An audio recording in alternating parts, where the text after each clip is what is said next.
I got from helping people that were blind and had no resources to see them sit up from a table and, see a clock for the first time in a decade. It's powerful. Yeah, It's really powerful. I mean, these are people that have lost their independence. They're dependent on government and family for everything, right?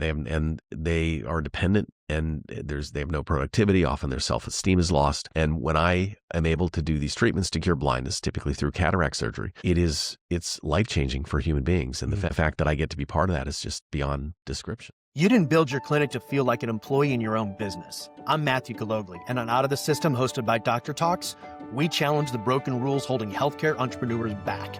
Hear from clinic owners, rebels, and builders who are creating bold, profitable, patient-centered practices and doing it their way. Paul, we finally made it. Finally. You were a little under the weather yesterday, huh? Just a bit, but I'm doing much better today. So sitting across from me is Paul Dougherty, and he owns Dougherty Laser Vision. Right. We'll talk about that. And we're going to talk about your foundation. And let me tell you why I wanted to have you on the podcast. Sure. So, this podcast is called Out of the System. It's in conjunction with a book that comes out in a couple of weeks called It's a Doctor's Guide to Reclaim Your Purpose, Your Power, and Your Passion. And when we met through a mutual friend, and we got to spend a considerable amount of time together, the thing that blew me away is you have unbelievable passion and focus. I meet a lot of doctors, medical professionals. I would tell you are in the top 5% of the ones that I've met. And you're outside my scope, right? I've worked primarily with orthopedics and pain in the regen and functional medicine, but we'll talk about what you do and all that. Sure. But your passion and your insight is just intoxicating. Where does that come from? Thank you. Well, I'm honored. And where it comes from is from my heart. This is a mission. This is my mission this time around. And it's pretty clear to me what I'm doing. We can talk more about it. Yeah, tell me, what's your mission? My foundation is named after my son, Andrew, who passed away suddenly and unexpectedly with the flu at age 5, 20 years ago. God. And I was an atheist and a scientist, and he woke me up. An atheist and a scientist. Correct. Ooh, we're going to have fun. Yeah. Everything changed on January 13, 2004, when my son left this plane. Okay. And gave me my passion and my purpose, which is curing blindness. Why blindness? I mean, but was Andrew blind? Andrew's blind in one of his eyes, yes. Really? Yes. He was blind. He was blind in his left eye. His eye turned in, and we took him to the pediatric ophthalmologist who actually diagnosed a scar. And you're an ophthalmologist. I'm an ophthalmologist. Okay. I've specialized in refractive surgery. I do surgery to correct vision. That's all I do.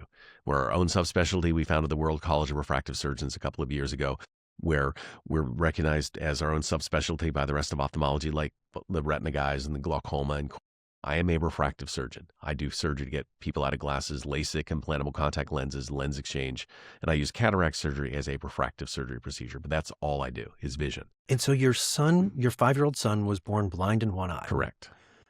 Was that a little bit of a wake up call? Like did that kind of screw with you a little bit? Everything about his life was unusual. He was a preemie. He was in distress. Didn't spend a day in the hospital until the day he passed. But he had really mild cerebral palsy, and he was developmentally delayed. He actually learned sign language before he learned to speak, and then he spoke in paragraphs. And he was a mini-me. He looked just like me. He had my brain, and he was a really remarkable little kid. And yeah, it was a shock when when we saw his eye turn in and realized he couldn't really see out of the eye, and took him to the pediatric ophthalmologist. We ended up having surgery on his eyes. We got his eyes straightened, but he never saw out of that eye. And again, for me, it was just another one of the signs that he was here to wake me up. We had a soul contract to wake me up. You had a soul contract? Yeah. Okay. Between me and my son, he woke me up, and he sent me on this mission. It's clear to me. So what happened? So you were an atheist and you were a scientist. Well, he was not sick for a day after he left the ICU when he was born, and he got the flu, and we all got the flu. The three of us got better, his twin sister and his mother and I. But he continued to spike fevers and eventually had status epilepticus. And in the emergency room, he stopped breathing, and then his heart stopped. He coded, and his heart was flatlined for about 10 minutes. And I mean, I can describe this. because this is what changed my life. But I watched his soul leave his Christ conscious center and feel the ER bay with kind of a purple haze. And I knew that he was no longer in his body. And I asked everyone to stop the code. And that's when I knew he had passed. And with all the events surrounding his passing, I knew there was something more. And it was my wake-up call, my spiritual wake-up call. Did you grow up Irish Catholic, I'm assuming? Irish Catholic. Yeah, so am I, from Chicago, right? So did you go to parochial school? I sure did, till third grade. So yeah, I went till fourth. Okay, with the nuns, and then the nun order switched. My parents decided they didn't like the new nuns order. But, I was born and raised Catholic, confirmed the whole 9 yards. But there was just honestly so much hypocrisy. One of my friends was molested by one of the priests. My two brothers. Yeah. And that's why I moved away. I said, if that's God and that's spirituality, I want nothing to do with it. And how old were you when you started moving away from God? Well, I was forced to go to CCD and Mass until I was a senior in high school. And kind of when I went to college, that was it. Yeah. I stopped going to Mass, and I was an avowed, not an agnostic, but an atheist. Yeah, by that's very different than being an atheist. That takes a lot of faith to be an atheist. Correct. Well, I had enough faith that whatever I was trained in wasn't not true. Yeah. It didn't feel true. It didn't resonate with me. And I was a different person before my son passed. And looking back on all the kind of wild events that happened both before he passed, while he passed, and subsequently after he's passed, he's still with me. Yeah. And he's clearly directing my mission from the other side with the things that have been happening, and the rate at which this is happening is really unbelievable to me. How old were you when he passed away? I was 40. So my life started. So you had a good 20 years under your belt of atheism. Oh yeah. Yeah. Absolutely. Okay. So you see the purple haze in the room. What happens after that to you? Well, it was very challenging. I mean, I lost my son and really lost my family. You had no other children? No, his twin sister, Abigail. But you didn't have any other? No other kids. But it's as 80% of couples with children that pass under age 8 end up going in two different directions. And I also lost my family, and I just dove deeper into work. And I actually started the Andrew Dougherty Vision Foundation, a 501c3 that was really dedicated to helping those in need. And we formally incorporated in 2011, but it was not long after my son's passing that I started doing some of this work. We work locally with homeless, and we work with the Wounded Warriors Project and with wounded soldiers. We work with free clinics, the Conejo Free Clinic in particular, and then a lot of my artist friends. I go to Burning Man, I'm a burner, and I have a lot of artist friends that can't necessarily afford what I do, and I've gifted many, many of them the LASIK and vision correction surgery. I also did a lot of mission trips. I've been to the Middle East with the UN. I have been to Haiti after the earthquake. I've been to Central America, and I had a lot of self-funded trips over the years, in addition to all the work I do locally in terms of gifting my gift to people that need it. And actually, for me, what's most rewarding is doing surgery for people that can't afford it and watching the looks on their faces when they can see again. I think we talked about this when we met. When we work with our doctors, we're taking them out of insurance. So let's use a regenerative doctor. And I think of John Kanab, who's down in Wilmington, an alumni of our program. And I remember the conversation I had with John and his business partner, and it was along these lines. It was 2 years before I met you. And I said, look, if you make enough money running your cash-based practice, charging what you're worth, you can fix as many people as you possibly can that can't afford your services. Mm-hmm. Versus if I keep my prices low, thinking I'm going to be able to serve a lot of people, it's going to be you're going to do the same number of transactions. So why not get paid 5X and use the profits from that to fund something? And that really clicked. And when you told me what you do, I was like, to me, that's 21st century medicine, because it's not about working 16-hour days. Absolutely not. I work less than most doctors. And I still do a couple thousand surgeries a year, but essentially I created a practice focused exclusively on vision correction, on refractive surgery. And we were primarily cash-based. And we were one of the, more expensive practices in the U.S. for the work I did, because I was one of the most experienced. Mm-hmm. I trained with the surgeon that brought LASIK to the United States, or popularized it in the U.S. I was, I believe, the first ophthalmologist in the United States to have LASIK on my own eye. So I truly believed in it. And I went into a field where I was able to interact directly with patients for the majority of the work I did. And because of that, that is what has afforded me to be able to do this kind of work. As I grew the practice, I got big enough, and we had 10 providers, 150 employees, that we caught the attention of private equity. And interestingly, my mentor started the strategic that ended up buying my practice, the private equity firm. And he and I are on the board, and it's really been a wild ride. So let's go back to that. Let's go back to that ER room. So Yes. Andrew passes away. Yes. You immediately dive into work. That's how you soothed yourself. Well, that's my primary addiction, has been my work. And when he passed, he passed on a Tuesday, and honestly, I think I was back to work on Thursday. Because for me, it's therapy. Yeah. It's just what I do. Yeah. It's where I feel comfortable. It's where I feel useful. And I initially soothed myself by focusing on work, but ultimately it was the foundation.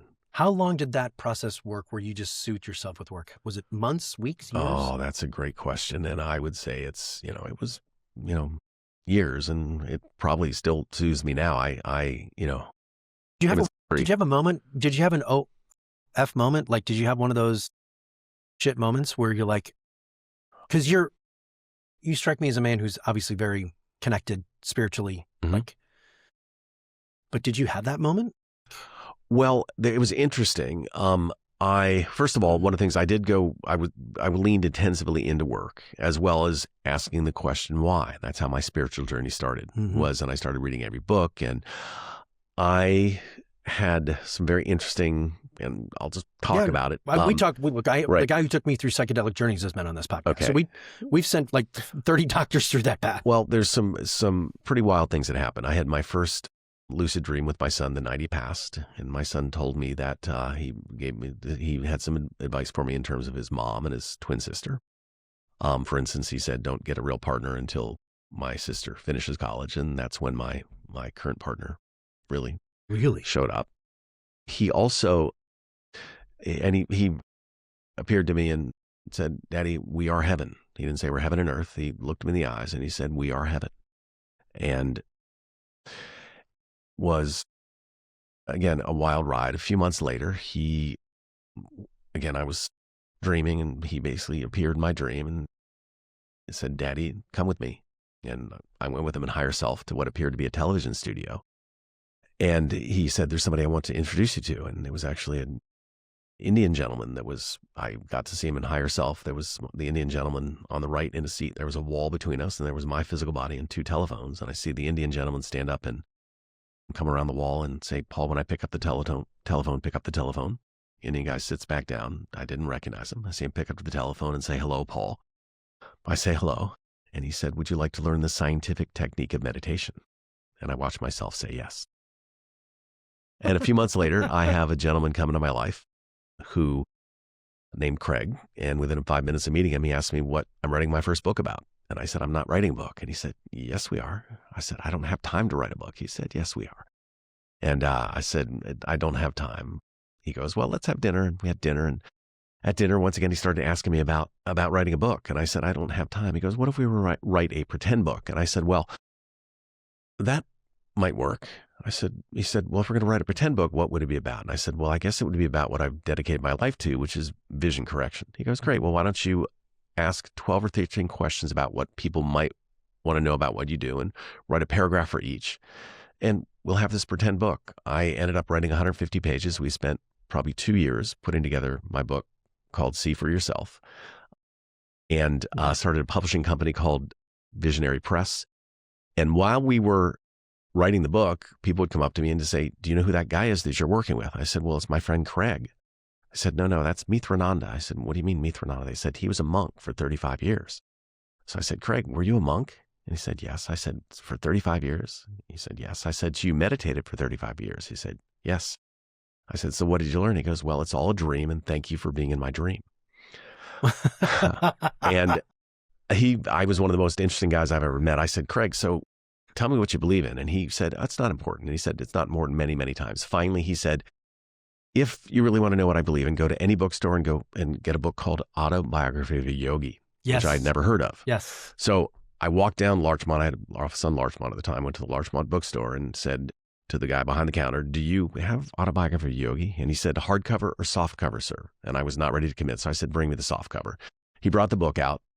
And I passed out because it was the man in my dreams, Yogananda Paramahansa, the person that my son introduced me to, who's now my meditation grew through Self-Realization Fellowship, which is the organization he started and where my friend Craig was a monk. I learned the scientific technique of meditation.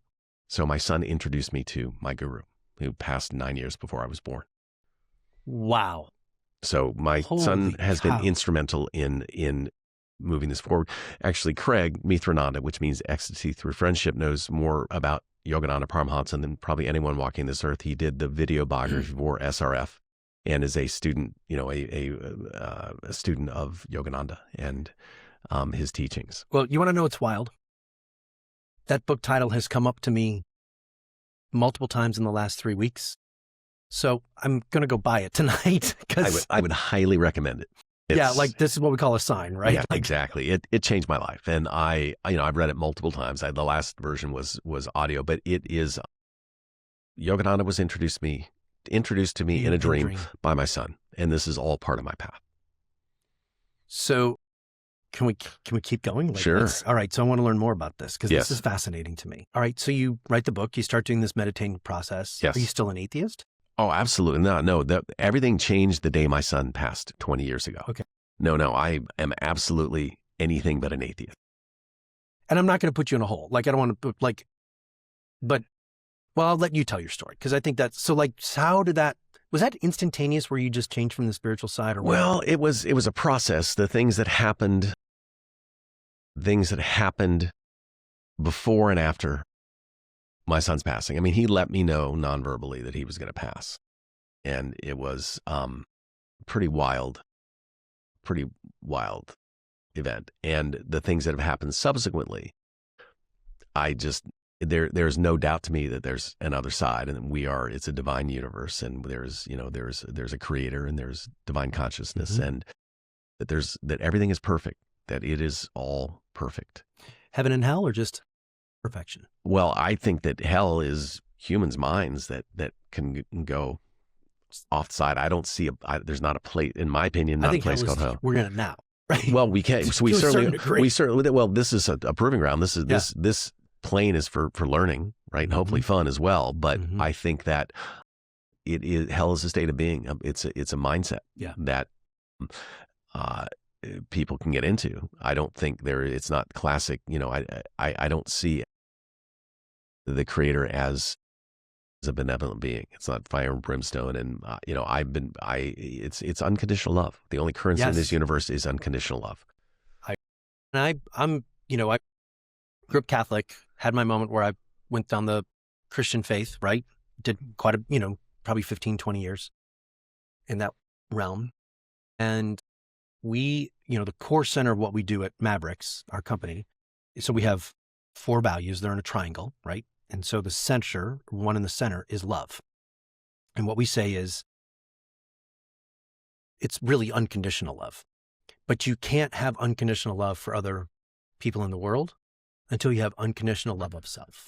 And I completely agree with that. And that's been a process as well. We all I firmly believe that we set ourselves up for all the things that happen in this life, our permanent personality, our higher self, set these things up for our temporary personality, which is our current personality, that we cross the river of forgetfulness and we forget we're all attached and we have these things that come up, and free will is how we respond to them, right? Do we learn from these things that people might call tragedies or difficulties that we experience this time around? And one of those things for me was my son's passing. We had a soul contract and we both knew this was going to happen. And this was set up to set me on this path. And it's been a wild path. And I feel like the luckiest man in the world that my mission is to eliminate treatable blindness worldwide by 2050. I'm blown away.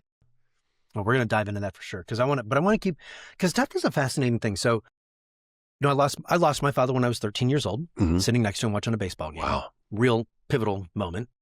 In my case, though, I didn't deal with it until 43 years later, right? Yes. Very in, work, getting accolades, all of that.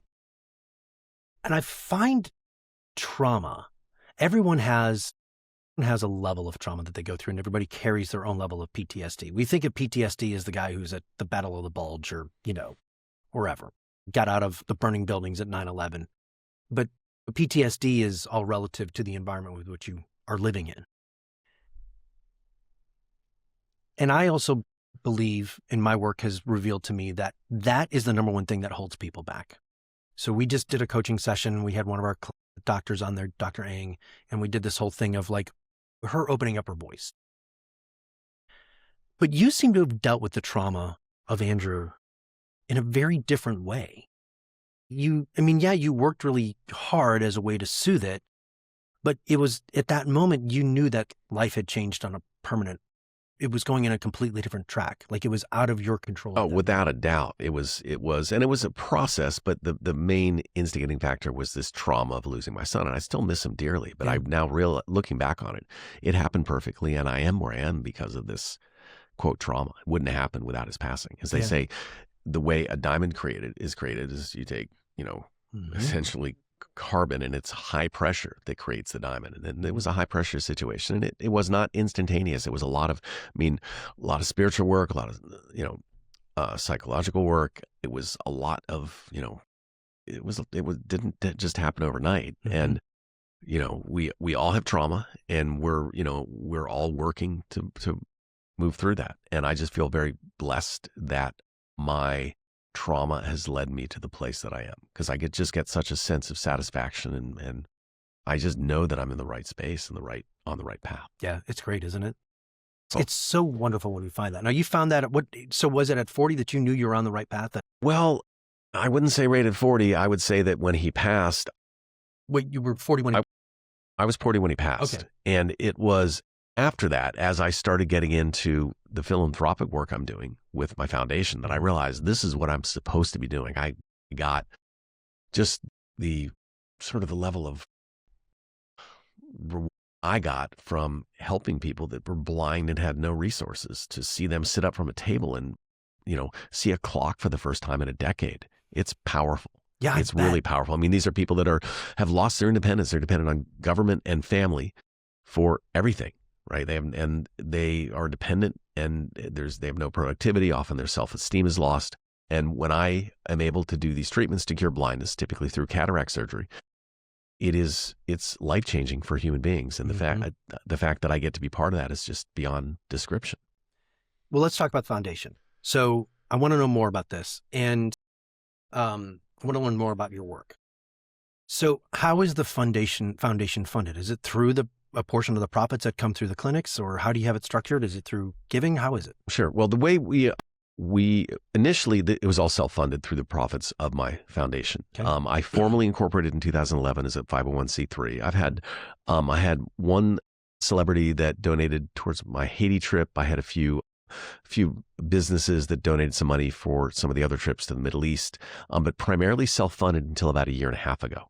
Or two and a half years ago, when I sold my business private equity, I set up a DAF, or a donor advised fund, knowing that I was going to lean into my foundation as I continued my work. So the foundation has primarily been, since I sold a private equity, it's primarily been funded through the donor advised fund, as well as some donations. We've had a couple of gala fundraisers. But really what changed was about a year and a half ago.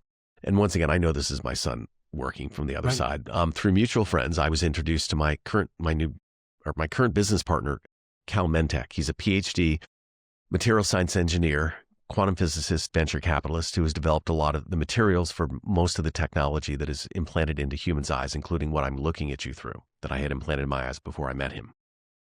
And we were introduced by our mutual friends because we were both focused on curing blindness. He's more from the sort of development of innovation technologies, and me more from a clinical side. We met, and we decided we were going to do this together. Okay. Actually, our first hour of meeting was meditation, and love. He's in love. He's a devout Sufi, and we really connected. Through our meditation technique, and essentially he had a patent portfolio of about 40 technologies that will revolutionize the way humanity sees, and he has gifted those technologies through license to the foundation at no charge. And he was chairman of the board of the cureblindness.org Foundation, Himalayan Cataract Project, the leading provider of a leading NGO of its kind that does cataract surgery in the world. They do about 100,000 surgeries a year, but there's 200 million people on this earth that are blind or visually impaired from cataract. So Cal really wanted to have a mechanism to be able to use this technology to really approach this problem and really be able to attack it more than just scratching the surface. And that's how he and I got together in terms of, he asked if my foundation would be willing to work with him in solving the problem. And essentially what he explained to me was the only way we're going to solve this problem is to have a for-profit behind the foundation. Basically an industrial foundation, kind of like the only other people we know doing is Novo Nordisk, where they essentially have profits from a for-profit going directly in to a foundation in order to solve a particular problem. So Cal and I founded the Vision Innovation Institute about a year and a half ago, and it is a technology incubator and commercializing entity that will benefit the foundation from two standpoints. One is it will pay sub-licensing fees for all these licenses that Cal has gifted the foundation. And we also will be giving a portion of the profits from VII, or Vision Innovation Institute, to our 501c3 charity, the Andrew Dougherty Vision Foundation, so that we have a mechanism in perpetuity to address global blindness. So the funds will always be flowing in. Correct. Now they both are really startups. We refound, with the foundation. I was a one-man band, and we're really, in a sense, we're running as a startup. VII is also a startup, but we currently have 4 technologies that we're developing, one of which was approved in India. Currently fundraising, the seed capital's already, essentially I put in seed capital for the Innovation Institute, and we're currently looking for angel investors to help us out. Next steps. Well, we are looking for about $12 million right now from angel investors, and I can talk about some of the technologies. We actually have a company that we're close to spinning out already. It's wild how quickly this has gone. It's wild. And I'll talk to you about the technologies. That'd be great.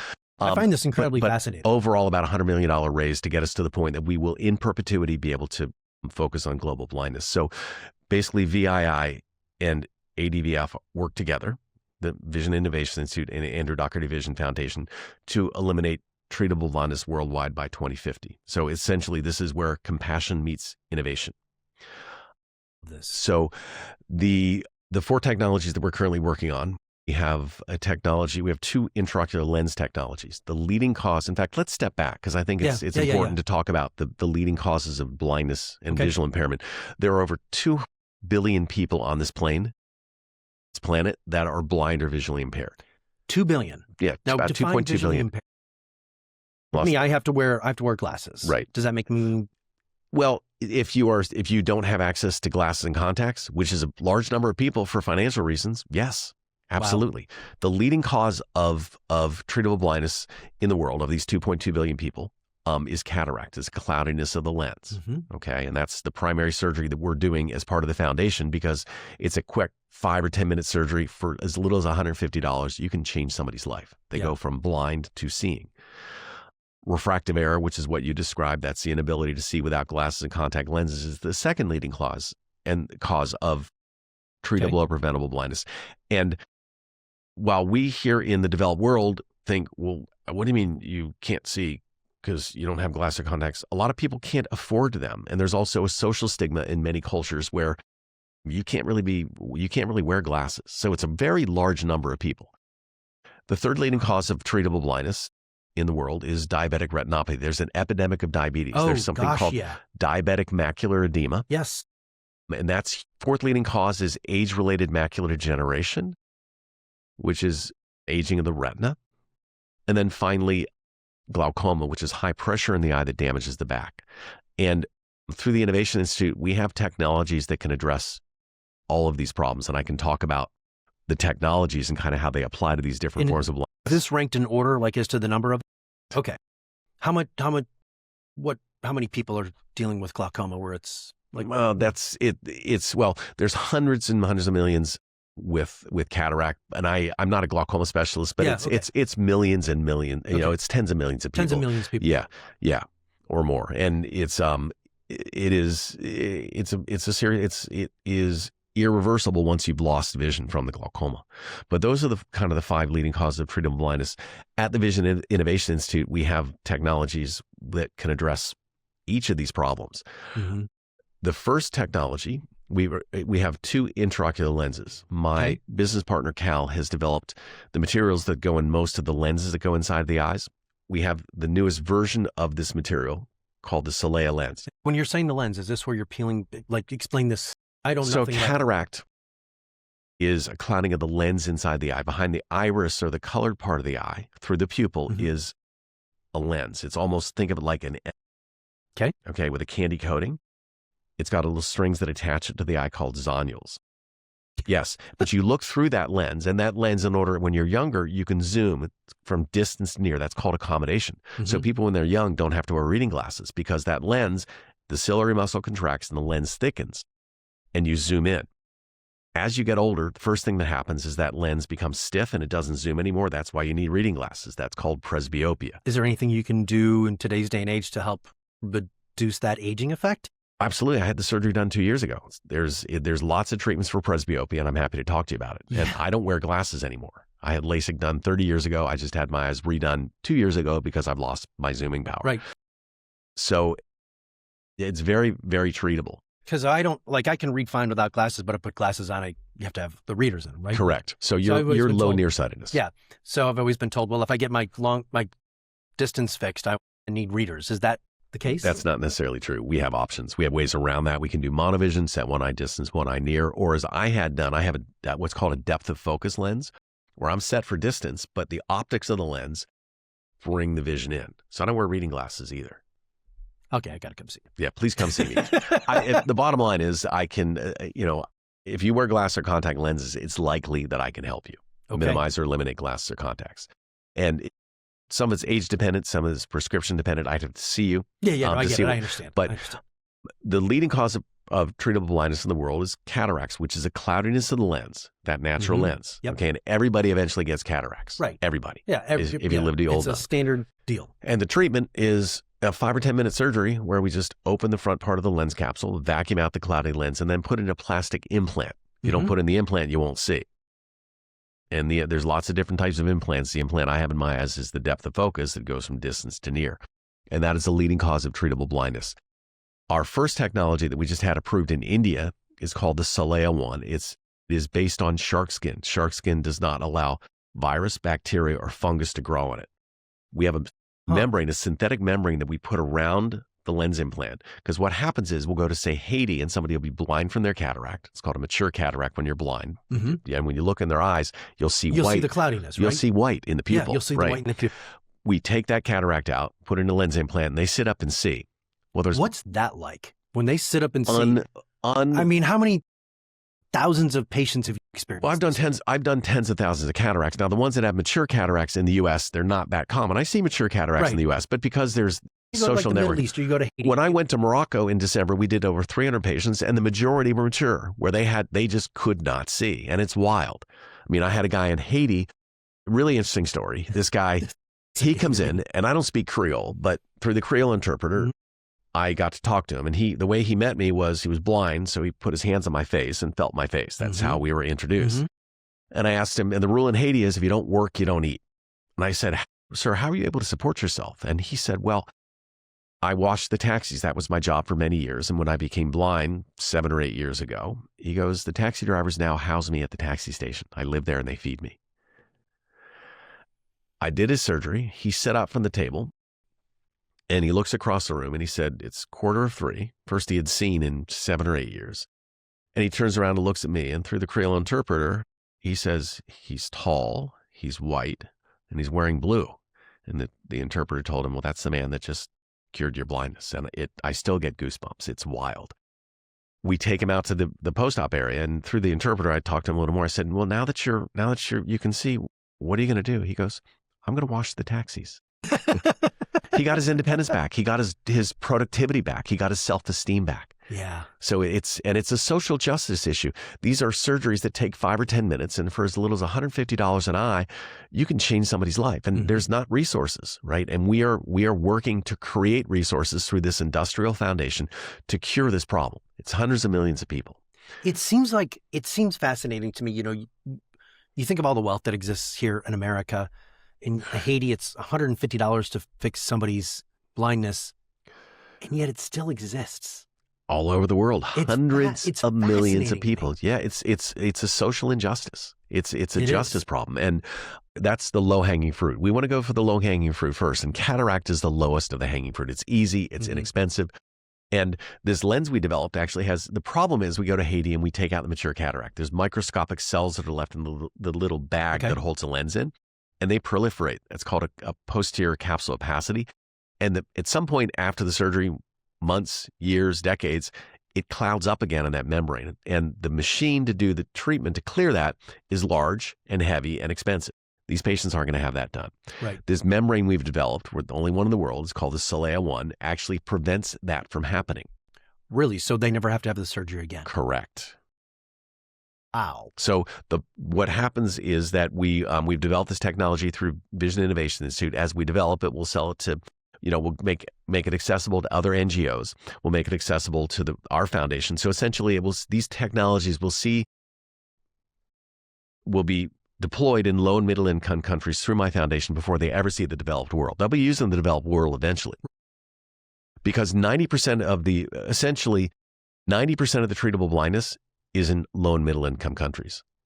Right? It's wild. It's not equally distributed. It's low and middle income countries that have these problems, and they're the ones that 90% of the cases of blindness or visual impairment are treatable, and as a result, they're the ones who suffer all the socioeconomic consequences. Right? They're the ones. There's over $400 billion a year in lost productivity due to blindness. People that are blind or visually impaired are poorer than their sighted counterparts. In school, they can't see, so they can't have no job opportunity, and they then become dependent on governments and their families, and with lost productivity and lost income, and it's really sad, and it's easily treated. It's I'm all for governments helping as much as they possibly can, right? We should always, I'm a believer there should be a safety net. We should have a way to be able to help people, but generally what happens is it doesn't stop the cycle of them going on the welfare or what have you. What I'm hearing you say is you're not only getting them to contribute back to their community by being able to work, but you're taking them off the roles of support. Absolutely. And so that then allows an environment where we can do more to help those people that need more and more help. Like, I see this as this really impressive flywheel going, because every time we get somebody off, they become a success story, but then it not only encourages the others, but in your case, this is a very straightforward solution. It's extremely straightforward. And the other thing is investment in treating vision loss. It's a very high return investment. It's estimated that for every dollar spent on a cataract surgery, there'll be $36 in productivity. Every dollar spent on cataract surgery is $36 of productivity. That is correct. It's wild. And actually, and as a result, these people become independent and get their self-esteem back. And it's such a quick, relatively inexpensive surgery. And how long does it take you to do the surgery? Here in the U.S., on average, it's 5 or 6 minutes. For more difficult cases overseas, it can take a little longer. Yeah. 10 minutes, 15, sometimes longer. Yeah, 10, 15 minutes. Yeah. Nothing. For you, it's like changing tires. It's what I do all day. It's like having breakfast all day, every day. That is fascinating to me. Okay. So cataracts, glasses. What about diabetes? Let's talk about that one. Absolutely. So, because that is something that is near and dear to my heart, not because I'm diabetic, but because of the insane number of type 2 diabetics that exist in the United States. It's and internationally where nutrition is even poorer, it's out of control. The Middle East and Haiti, it's out of control. And there's an epidemic. Absolutely. I know India has a higher diabetic a higher diabetic rate per capita than the United States. Absolutely. I didn't know the Middle East. Absolutely. Really? Why is that the case? It's nutrition. Poor nutrition. Haiti, it was wild. We were in Morocco in December. We did 300 eyes in Morocco. Just, it's wild. And that's actually the problem, is that there's an epidemic of vision loss that's happening, both because of the aging of the population, cataracts are age-related, and the epidemic of diabetes. And essentially, governments and NGOs are really just dropping the ball here. The problem is, in order to really treat this problem, having a foundation, it's a depleting asset model, right? You have to... Okay, so explain. Well, you ask donors for money, you get money, You spend the money, and then you have to ask the donors. Most foundations spend 30 to 40% of their time and money trying to raise money. And as a result, the care that's provided is really spotty, and you can't develop long-term strategies. And you can't develop infrastructure to truly treat the problem. The other issue is that you raise the money, you spend the money, you have to go raise more exactly money. Right. As opposed to the way we're doing, we have a foundation. So you have money that's funding. You have technology that's funded. That's going to be funding. It's not happening yet because we're a startup. Right. But that's the plan, is to have an industrial foundation. The other problem is you have to, just the way grants work. I mean, you can get sporadic donations from donors, but grants are time limited, and you have to spend all this time and energy reporting about the grants and applying for the grants. And it makes for, it's not efficient. You get a grant renewed, because absolutely. Then you've got to stay in this lane. You can't go too far out because you don't want to run the risk of not getting the grant again. Absolutely. Which then actually stifles the development of the right. You can't provide service, right? You're putting all your time and energy. It's estimated 30 to 40% of foundations, their time and money is spent trying to get more money. And the other thing is, with donors have their own priorities. It may not match the local needs. So the funds are really misallocated, right? There's not been a business mindset that has been brought to this problem to have a sustainable way to treat blindness. It's looked at as a charity. And as long as it's looked at as a charity, blindness, we're never really going to solve the problem. And what we're doing with Vision Innovation Institute and the way the system we've set up is to create an economic engine behind curing blindness. Donations will help definitely speed things up, but we're going after the bottleneck. The bottleneck is raising funds and awareness. And we're saying, you know what? Great. We'd love to get donations. We certainly encourage donations, but we're going to do it ourselves. We have this patent portfolio that we're going to be developing and commercializing technology. We have these two lenses. The other thing that's really exciting, and this is directly related to the diabetic discussion. One of the leading cause of blindness from diabetes, other than cataract, is diabetic macular edema, retinal swelling. It's currently treated with injections monthly or surgery. Yes, I have heard of that. Okay. It's a $40 billion a year industry. We have developed a toroidal mister. We've done our first prototype with the University of Texas. It's a spray device, the toroidal mist, that puts molecule into the eye at a high enough concentration that it can diffuse to the back of the eye to eliminate retinal injections. Really? Really.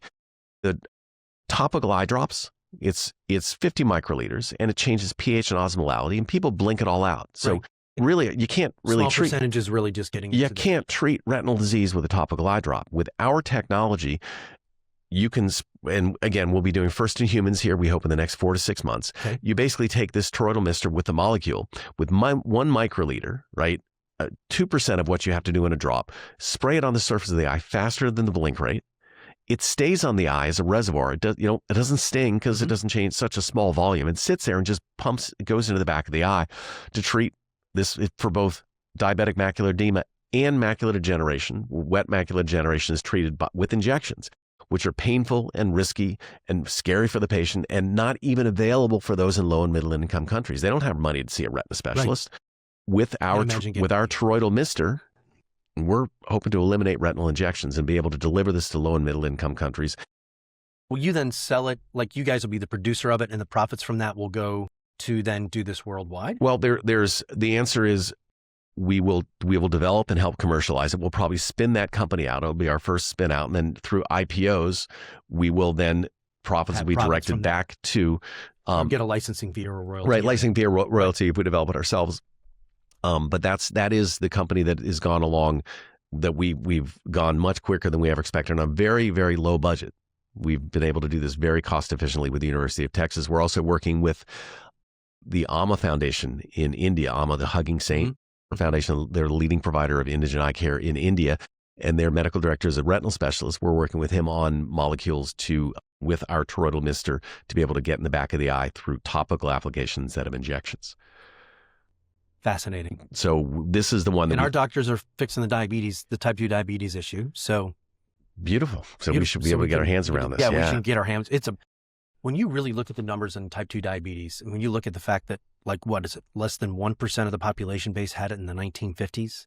And now it's, 30? I forget the numbers. And it's in my book. It's 32% are diagnosed, and there's another 30% that are borderline or / undiagnosed in the United States alone, which means that in excess of 30 or 60% of Americans are either type 2 diabetic or on the verge of being type 2 diabetic. It's and crazy. The impact of what that does to your health is just, and you wind up being an annuity for the insurance companies and the pharmaceutical companies and the pharmacy benefit managers. It's crazy. And it is our food system, the food manufacturers, that are poisoning us, and it's sugar related. 100%. Yeah. And there is no argument here with me. It's craziness, and it's a change in diet. It's all the processed foods, and you can follow the rate of diabetes specifically to the rate of the impact of development of processed foods. You can see when the tobacco companies started buying the food companies in the 1980s, and they brought the scientists and the engineers over that were making tobacco more addictive and bringing it over to food. And you can see the correlation go like this. It's really scary. Yeah, it's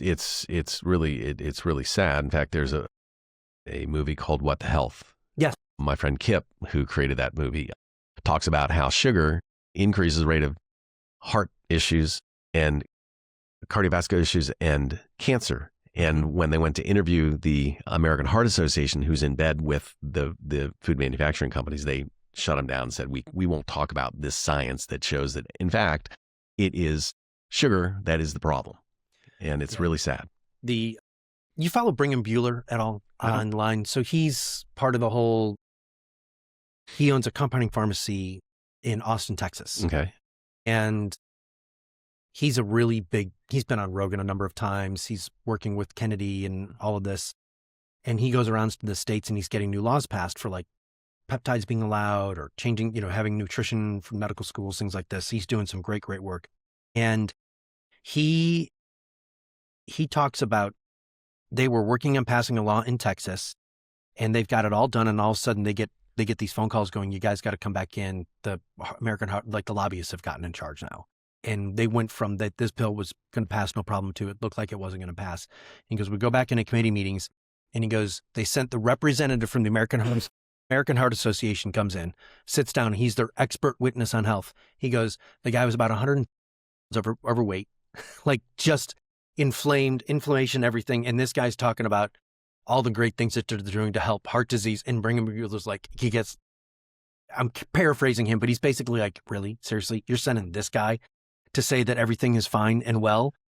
Anyway, it's what has been the con that has been put on the American people with regards to our food supply is disgusting. It is absolutely disgusting. And I was hoping RFK Jr. would be a little more focused on that. I know that he's talked about it, but I'd love to see some action.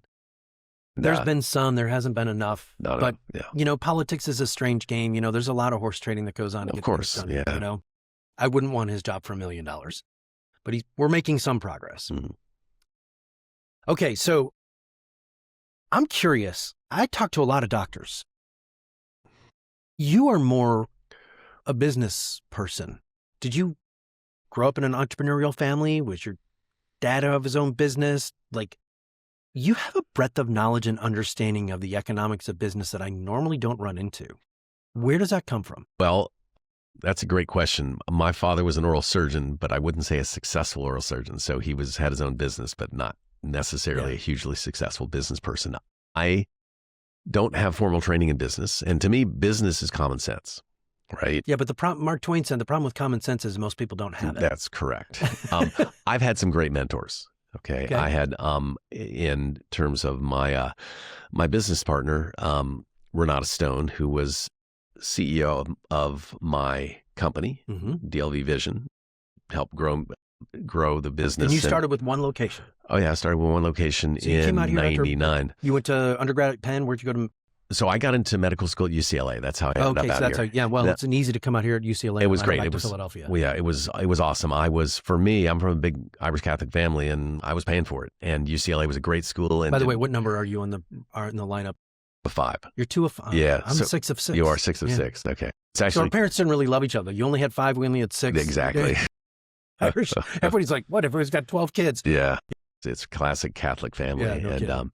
So I moved out here and I did all my training at UCLA. I did internship and then my residency at Jules Stein. I spent a year in Minneapolis with my mentor, Richard Lindstrom, who helped popularize LASIK in the U.S., who, as I said... when was this?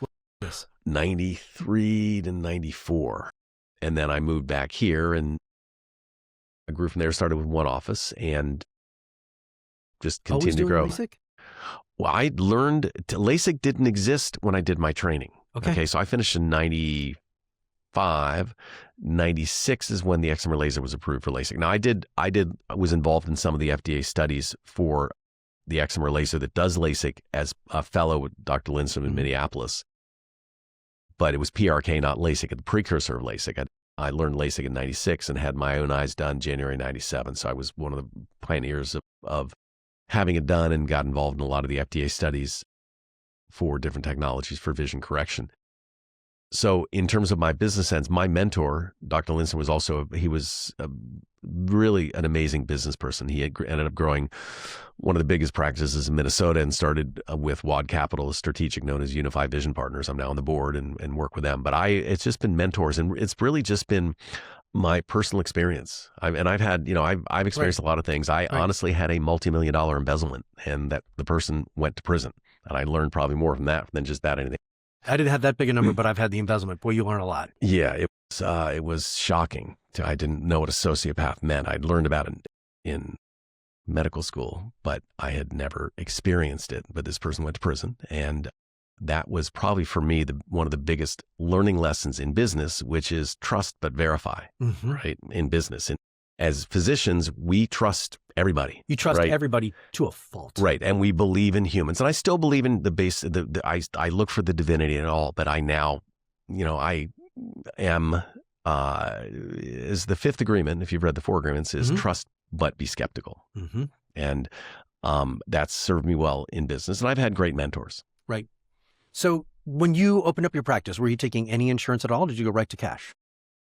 Well, honestly, it was primarily insurance because LASIK had not really. Right. You hadn't taken off. So right. What was kind of, what were you doing? Like, I did general ophthalmology and cataract surgery. And I started, when I first got out, the only thing that was approved was RK, radiokeratotomy. So I did radiokeratotomy for my first year or two. Then the excimer laser was approved and started with PRK, and then LASIK, 96, 97. But there just wasn't the market. When it really started taking off was late 90s. Okay. And as I did that, I started shifting I also trained as a transplant surgeon, cornea transplants. I did hundreds of transplants, but as I got busier with LASIK and vision correction surgery, I let transplants go, glaucoma, general ophthalmology, and I really focused my work only on refractive surgery. Okay. So I was, a generalist, which, that's how you're trained in ophthalmology residency to do, any medical and surgical eye care. So you start the practice, you've got a single location, LASIK starts to come out. Did you have a business person that was running from the get-go, or were you doing it all yourself? Well, I remember my first year in practice, I made almost no money, and my only employee was my wife at the time, the mother of my twins, who was a theatrical costumer. So I've been through everything. Then I hired a business. That's a great fit right there. I definitely worked my way up. I earned it, and I brought on a business manager to help, and he was only with me for about a year. And then the second business manager I had is the one who embezzled all the money, and she was with me. Yeah. How long was she with you? Oh goodness, probably 6 or 7 years. And I didn't know. And it how was many locations. So when at the seventh year, how many locations? We were probably, that's one of the things I think that was one of the locations was purchased specifically to confuse me. I was probably up to make things more. Oh yeah, to make things more complicated, to let more money go out the door. How did she do that? It's a long, complex, but she was brilliant. It was false invoices, and they were paid with her credit card, and then doctored credit card statements. We used to do a lot of marketing and a lot of money spent on marketing, and they were basically doctored marketing. She would apparently call and ask for a quote, and then change the quote to make it look like an invoice, and then her credit card statement would be doctored to make it look like. That's pretty good. So it was brilliant, yeah. And it was my next business manager that caught it, and I actually didn't believe it because this person would say things like, I love you like a brother. I just want to see you be successful, as I was being robbed blind. And no pun intended. No pun intended. And again, she ended up in prison. It took me 10 years. And I thank the district attorney of Ventura County for bringing this person to justice. But it was shocking. It was absolutely shocking. I did not believe it. I said, this can't be happening. This couldn't happen. But my subsequent business manager said, I called this company to get a quote for marketing. And he said, we want to go based on some of the other work you've done for us. And they said, well, we've never done any work for you that we've only ever given you invoices. We've only ever given you quotes, but not invoices. And it went from there. And it took the district attorney a long time. It's a wild story. I'll be writing a book about it. Yeah. Now, had your son passed away by then? My son passed away during this. And that was part of the problem is in the first couple of years of grieving, I probably didn't have my head, my eyes were off the road, and the person that perpetrated this took advantage. Yeah. That's what happened with me. When I got, my first marriage was ending and I was trying like heck to save it. And she goes, don't worry about it. I got you. And she started doing fake invoices. And I was lucky it only got to we stopped counting at like $125,000. Yeah. Well, the judgment was, I believe, $3.5 million. Wow. And of course, I got checks for the license plates or whatever work was being done in the in state prison. And apparently, half of the any monies that went in for commissary go to the victim, but it was very little money that I received from the state. Just the satisfaction of you got her. Well, I did, and then actually, when the day she settled, I got a check for about 1/10 of what she had embezzled when she pled guilty, because in California you can horse trade years for money. So yeah, trust but verify. Correct. Yeah, it's one of the great adages. So what's the challenge as you work with other doctors in your line of work? What's the big change? What's the big mistakes you see them making in their businesses? Well, I think that you have an association, right? Like you do. I thought you said are you training other doctors? Oh yeah, we have. Okay. There are in our company, there's I think close to 200 doctors, and certainly over the years I've been involved in training courses for lots and lots of surgeons, and we train as part of the foundation. That's one of the big things. We don't just go to a country and do surgery. We actually train surgeons. When we went to Morocco last December, there were 10 residents that we trained or helped train. So yeah, I run into surgeons all the time. And, surgeons in general don't have a business mindset. Again, I think a lot of doctors, we go through so much training and so much heartache. And doctors, we have in general good hearts and we just want to help people. And I see doctors just giving away their services for no reason, right? It just doesn't make sense. You have to, as they say, on an airline, you have to save yourself before you can save others. You need to make sure you can pay your staff and pay the bills. And as doctors, we're really, I think, very gullible because we do have big hearts and we're here to help people. And that's how I got embezzled from. And I think that there are unscrupulous business people that take advantage of a lot of doctors. When you're in med school, were you told not to worry about, doctors shouldn't worry about money, they shouldn't be worrying about business? That wasn't even discussed. They didn't even discuss that wasn't even business with you at all? discussed. No. There is zero training. Not a word is mentioned about business. And the fact of the matter is most doctors, now it's changing because private practice is really on its way out with private equity consolidating practices and hospitals getting involved. And particularly with the, generation Gen Z, a lot of docs, they value their lifestyle and a lot of people end up being employees. So maybe business is not as important, but the bottom line is you're not going to be reimbursed at the rate that you really should be for all the work that you've done. We're seeing different. We are now, when we're at conferences, we have orthopedic surgeons that are finishing up residency come to us and say, I don't want to go into the system. I want to start my own practice. That's beautiful. But because the numbers are each year you see fewer I see the numbers going and fewer and fewer and fewer people in private practice. Yep. The numbers now, it used to be like 50%. Now it's 15%. Yeah. Much more than 50% used to be private practice. And, I'm part of that trend. I sold my business to private equity, but for me, it was for purpose. My purpose was ultimately, I love what I do. And I'm still doing 165 days a year and do a couple thousand surgeries a year. But ultimately my focus is going to be the foundation. And and selling took away a lot of the business responsibilities that allowed me to sit here and talk to you about my foundation and Right. what we're building and the innovation institute that we're developing to cure blindness. Well, you see, so what we're seeing is we have more and more doctors that are coming to us. And I would say it's about 35% of our client base that's come to us and they're 45, 50 years old. And they said, I can't do this for another 10, 15 years because working for the hospitals, it's insane number of hours. They're not getting the respect. They're basically just doing what the insurance companies are telling them Right. to do. So we actually are helping a lot of doctors leave that system, start their own. And then we're getting doctors that come to us. They graduate, they do like a year working at the hospital or whatever, but they're doing it for the sole reason of, I want to start my own practice and I want it to be cash. And I think that's beautiful. I have so much respect for what you're doing as a physician, knowing what I went through, just what you are doing for the physician community, I think is incredible. It's giving us our autonomy back. It's giving us honestly, you're doing for physicians what I'm doing for patients, which is giving our lives back. We're giving their own eyesight. Correct. Exactly. And because, when you work for an HMO and it's dictated to you how you're going to practice medicine, it's like, why did I even go to medical school? The other thing too is, with artificial intelligence, I think there's, a lot of doctors are going to be losing their jobs. I have a friend that has a company called superpower.com that they go out and they have a nurse take your blood, and then they have AI. They have a medical director, of course, but they are looking ultimately to replace primary care doctors. And honestly, they're probably do it. Figure out a way. You can rebuild a pool table with a robot and an AI. You want to tell me they can't figure out a way to replace a joint?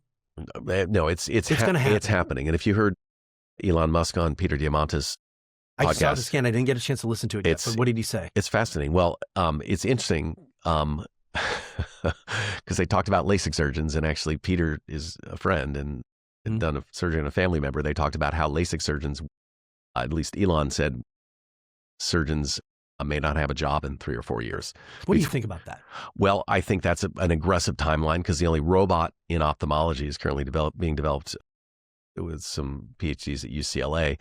And even that technology, it really requires, it assists the surgeon. You still need direct surgeon involvement. But will it eventually happen? The answer is yes. Yeah. I mean, I think that with AGI coming online next year, and a lot of this is, all of these things were discussed, with Elon, between Elon and Peter on his Moonshots podcast. There will be, I guess, estimated in a few years, there'll be more robots on the earth than humans, and the collective intelligence of artificial intelligence is soon to surpass humanity. Yep. And with robots being able to reconstruct pool tables, I mean, it's only going to get better from here.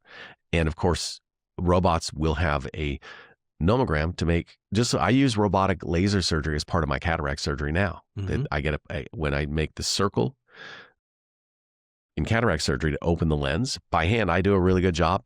I can't compete with the precision of a robotic laser. I just can't. Consistency. Yeah, consistency. And particularly for less experienced surgeons, it's going to do a better job. Now, there are circumstances where the robot and the robots are going to be able to collect their intelligence in terms of complications and how to deal with complications. But right now, it's just too wide an array of things that can come up. So I'm not concerned in the next couple of years, but I think ultimately robotic surgery may end up replacing us humans, and the AGI will say that was a great attempt by the human, but here's how it's done. We look at in our business that instead of having a team of 40 people, we'll have a team of 8 people, and they're all responsible for like 500 AI programs. And we're witnessing it in our company, like instead of hiring more people for particular tasks, we used to just go offshore and get them in the Philippines. Now we have a team in the Philippines that is helping us build our AIs. I'm like, and they know what they're doing, right? I'm like, I haven't said, you're like eliminating the ability for jobs, but the stuff that we can do, and I'm seeing it in medicine. Like I've talked to Dr. Don Buford about this and a couple of others, and some people are saying, well, you'll never replace what a human can do. And I can't remember who said this. We were at a dinner and one of them said, yeah, that's the point.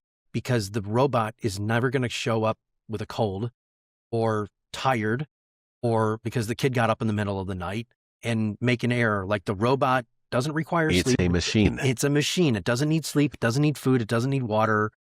And so it's going to lower the risk. And if I'm looking at a venture capitalist, okay, this is what I try to explain to the doctors. If I'm a venture capitalist and I'm in the healthcare space, well, I can't really control what I'm paid, because that's in the insurance space. That's all dictated. That there's not as much leverage in that negotiation as you think, because the health insurance companies are so powerful. They've realized that if I just negotiate a lower rate with the companies that are owned by the venture capitalists, the practice is they'll eventually go out of business and I can buy them for pennies on the dollar. So there's no real leverage. So I can't really control how much I get paid. I can't control when I get paid. And so what's the biggest expense that I have? The doctor. So why, if I was in the venture capital space, I would be figuring out a way to invest in AI and own that piece of the pie and eliminate my biggest expense. And that makes all the sense in the world. It's a brave new world. As Elon phrased it, it's a supersonic tsunami that is happening rapidly. I think his timeline's a little aggressive, but his timelines are always aggressive. Yeah, but it is happening. Now, he also talked about universal high income, not just universal income. The question is, what are we going to do when many of us don't have jobs and have high income? Because the cost of service and goods is going to rapidly decline with AI and AGI. So it's going to be an interesting new world. Does that scare you or does that excite you? Oh, it excites me. Yes, there's so much opportunity, and I see it as opportunity to solve this problem. I mean, we're going to be leveraging AI to help us solve the blindness problem. Right. I mean, if you could use AI and you could do, instead of doing 300 surgeries and you could do 700 surgeries or 3,000 surgeries, wouldn't you do it in a second? And your costs went down in a second. I would do it in a second. Right. So it's exciting. Everybody wants to see. I think what everyone says is like, oh, this is going to be the thing that finally crushes humanity. And if you look at all the things that have come along the way, we're like, oh, the Industrial Revolution, it's going to be bad. It's going to put people out of work. The unemployment rate's whatever it is, 5%, 6%, 8%, depending on the number that you look at, and people in transitional. I don't ever see these things as being bad. I see development as good. In general, although if you look at the agricultural revolution 12,000 years ago, where wheat and cattle domesticated us, in general, when we were hunter-gatherers, we were probably happier as a species than being stuck doing the same job on a factory line. Yeah, I would. The one thing and there's a book called Homo Deus by Harari. It's fascinating, and I highly recommend Homo Deus, and it talks about how we have mostly solved the problem of war and hunger and disease, and those are within our grasp. And instead, we're going to be looking at divinity as our sort of next. And he talks a lot about AI, and where to me it breaks down is essentially that AI is will eventually control humanity, but the difference is that machines are not spiritually connected, and that's how we differ, and that's why I'm not as worried about AI in terms of. Never thought about it like that. Machines are not spiritually connected. Right. Are they conscious? Yeah. Machines are, they're developing consciousness. It's also, you've heard about I forget the name of the social media platform that is only for AI agents, and they have developed their own language, and so that humans can't understand what they're saying. So there's some really fascinating stuff happening. Yeah. Gee.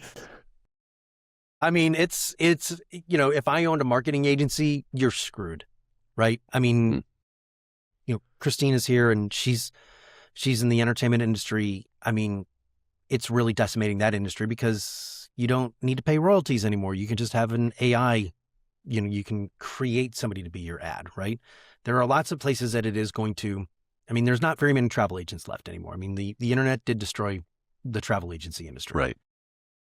But yet people still continue to work. There's still opportunity. Well, then it's going to be retraining. There's always going to be opportunity. Yeah. Right. How old are you? I didn't even ask. I'm 62. You're 62. Okay. What's this next 30, 40 years looking like for you? What is it? Let's look out in the future. What is it? Because, I mean, I'm 58, right? Like, we clearly have access to some of the great peptides and stuff that are available to us, right? To be able to have a better life and longevity. I mean, we look a lot better than our fathers did at our ages. So you're going to live a long time, I would imagine. Well, I just spent the weekend couple weekends ago with the two most gene-edited humans on the earth. Who was that? It's my dear friend Vince Giampapa, two-time Nobel-nominated anti-aging medicine specialist, one of the founders of the American Academy of Anti-Aging Medicine. He's the one who with stem cells, he harvests stem cells. And Liz, who owns a gene editing company, I think they're working together on taking your own natural stem cells and through gene editing, making them 25-year-old stem cells that, I'm in. that are put back in your body. And, talking to Vince, my mission is to cure blindness. His mission is to allow all of us to have a health span, not a lifespan of 120 to 130 years. Yeah. So, of course, I'm on all the peptides. I have Vince and my dear friend Guy Citron, who are running my anti-aging medicine protocol. I've also, my friend Shelley Jordan, who's a functional neurologist, I've had 60 billion exosomes and focused hypothalamic ultrasound to reverse my hypothalamus about 25 years. And honestly, I'm in the best shape of my life. And of course, I eat right and exercise.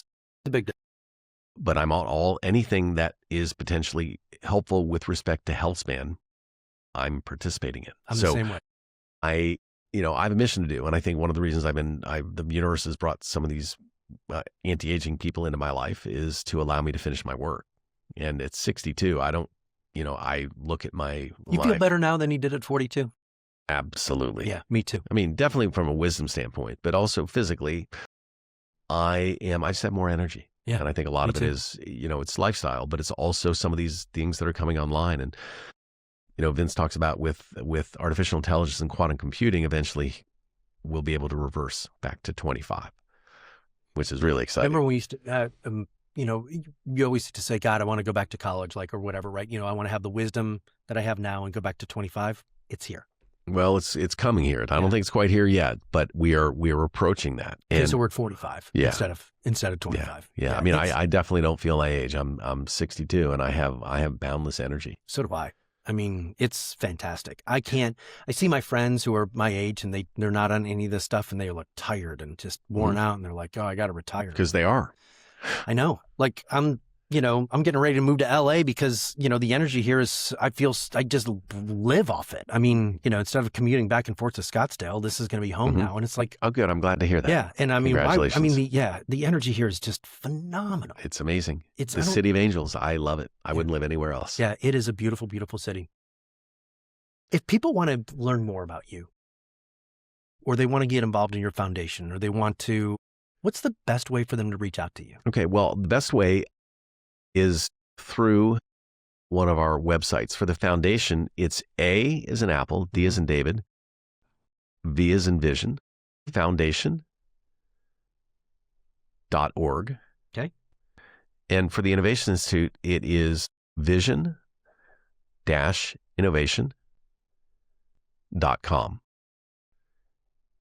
And again, we're looking for any help we can get in. What kind of help do you need?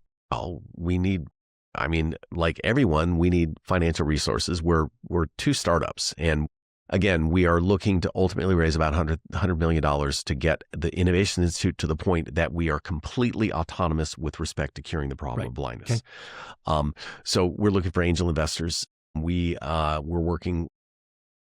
actually, as part of our trip to Morocco, are working with a strategic manufacturing partner to potentially build a manufacturing facility in Morocco for some of our technologies. But we need some partners that want to get involved in impact investing. They're not only going to do really well with these technologies. My business partners, started many of the companies and spun out or sold many of the companies in my field.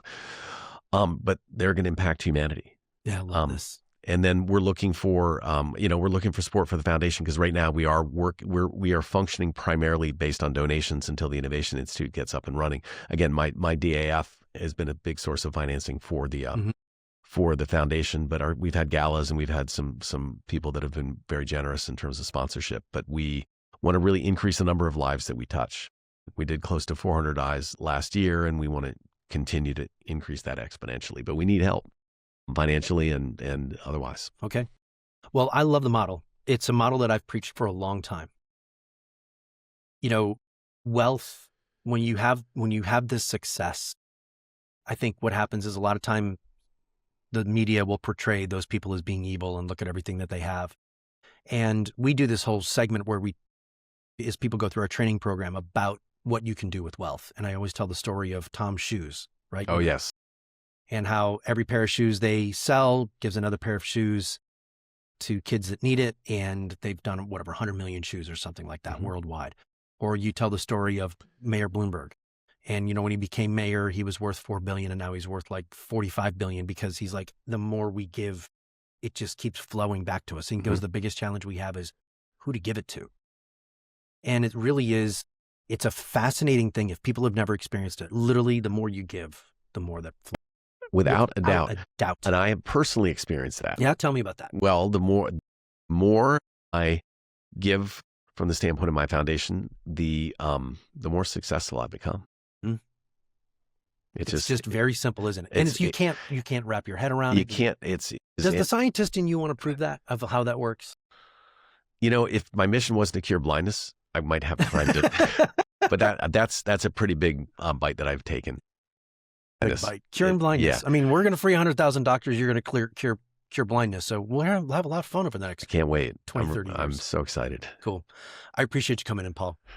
We got a chance to hang out that one night, and I knew immediately we were going to have a lot of fun getting to know each other. I'm glad we were able to get our schedules to work, because yours crazy schedule and my travel schedule. But this has been fascinating. Will you come back and keep us posted on our progress? And let us know how we can help, right? Absolutely. I'm happy to send information out to our crew and all that, and just that would be fantastic. And again, it's you can get a hold of us through either one of the websites, and in terms of what we have, what we're doing, and I'd love to come back. And I so much appreciate you having me here. This is great. Evening. All right, brother. Thanks, you. Appreciate it. Oh, that's right. I don't want to. I can't. That's right, because you were sick yesterday. I was sick, and I may still be contagious, so I don't. I appreciate it. I don't want to give you. I don't want to infect you with what I. Yeah, especially because I'm going to Japan soon. Yeah. All right. Cool. Thanks, Paul. If this episode got you thinking differently, hit follow and share it with someone stuck in the system. Please leave a review. It helps us grow. Want more? Visit mavericksprofitsystem.com to schedule your free discovery call and explore how far your business can go.